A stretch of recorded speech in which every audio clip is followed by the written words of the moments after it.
tita. Hindi, kilala niya eh, Ivy. Ah. Ano niya eh. Ivy. Oo. Kaya sabi ko, oo nga, mayroon nga ako. Sabi ko, ganun, mayroon. Asawa yun ng apo ko. Anak ni Susana Abanyo, sabi ko ganun. Eh, hindi Tapos pinaliwanag niya na lahat pala ng na-recommenda niya, yun na huhugot. Sabi niya na, yayaan niya, update kita pag nagawa ko na. Pag ano daw na pag 4-year course, graduate, minsan daw, nilalagay sa office. Siguro depende kung may, kunyari, syempre pag office mo, paperwork, di ba, computer. Siguro kung pag may alam sa computer, ay nilalagay mo lang. Kasi ate, marunong naman, kasi syempre, yun na rin trabaho sa save mo. Treasury din siya, pwede siya sa accounting. Kaya sinabi ko nga, Marami siyang pwede. wala pa daw lalaki. Ang lalaki yung wala pa. Saka may daw yan, may di ba, shuttle? Ayun nga lang. Meron sinabi ni ate.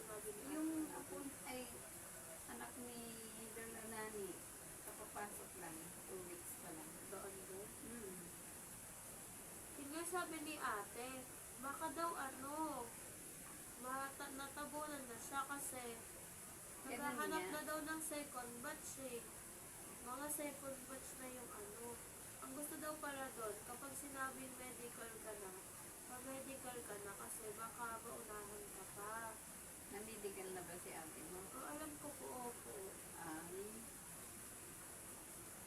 Maano yun ito? Pero kasi nung sinabi pa-medical siya, di agad siya nagpa-medical kasi pa-check up nila dapat ng si Maya. Kaya ayun, inuna nilang si Maya. Sabi ni Ate Ivy na kapag sinabi na daw doon na pa-medical nila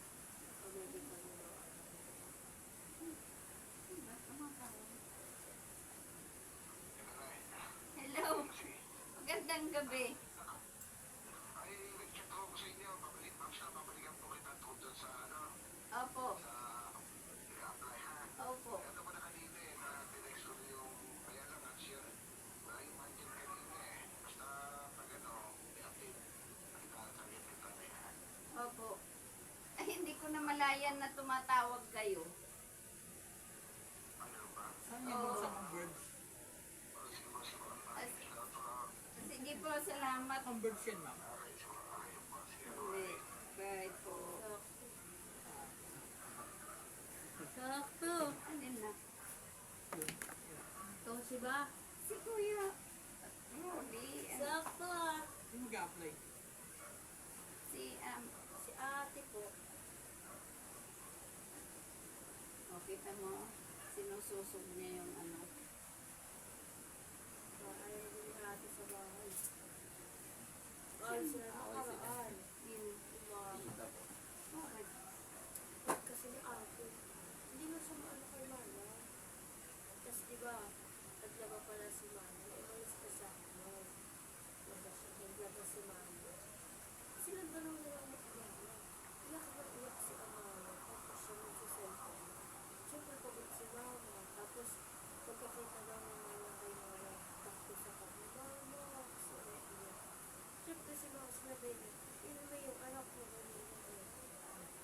sabi mo, naano nga ako, pinapalo nga ako, sinisipan na ako.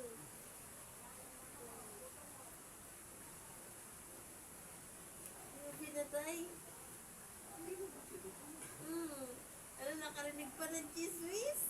Matapos. Hindi yun.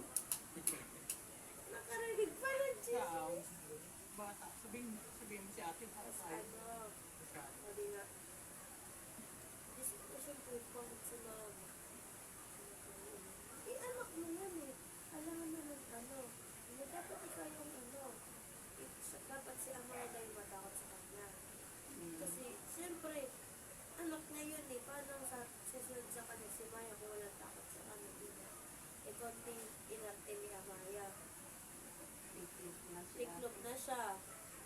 Tapos, ngayon pa naman na si Maya, may ano siya.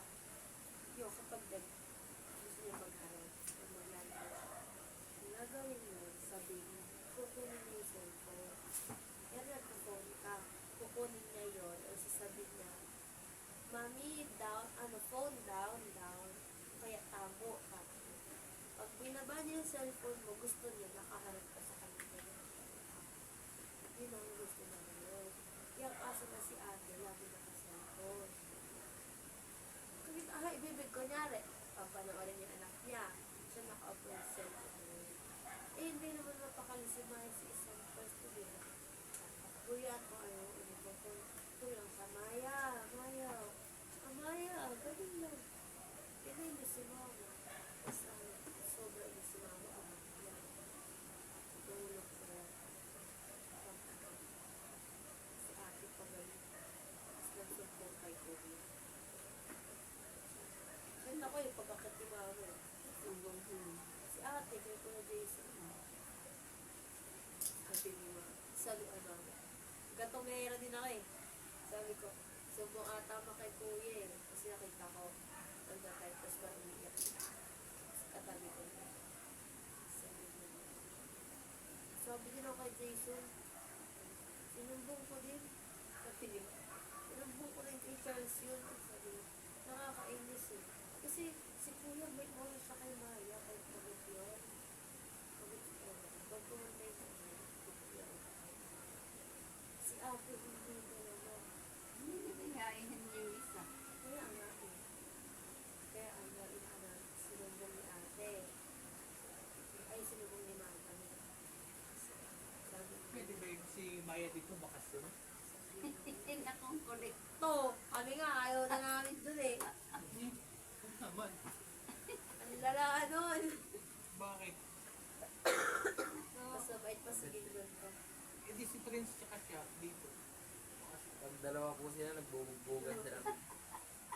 Kanina! Kasama po sila. Anong ginawa sa badminton? Naghahampas siya, nagkaganyanan silang dalawa. Sobra inis ko, kinuha akong dalawa. Ano ba ito isa? Hindi, Nay. Nanonood si Kim.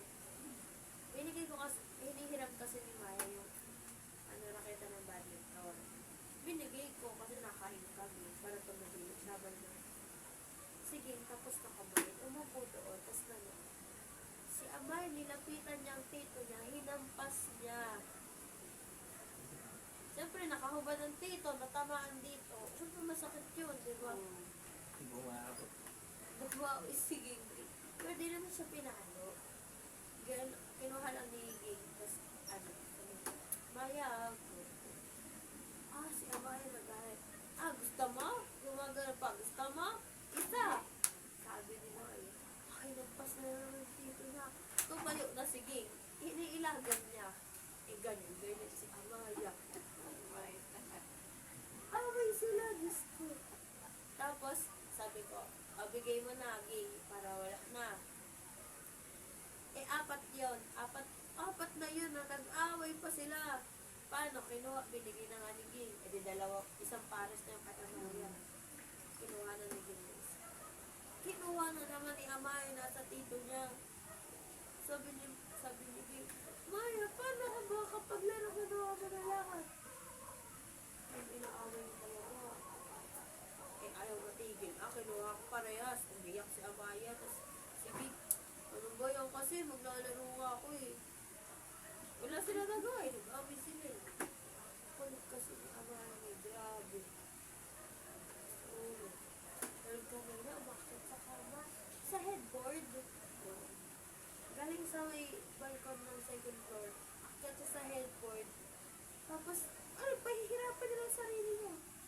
Pagka doon siya bababa pa kama. Ayun po. Nandun lang si Apo sa cellphone. Maya, sige may spider dyan. Ganoon lang. Diba syempre, nakakainis. Kasi pag naman yung anak niya, wala siyang ano. Pag nangyayari sa anak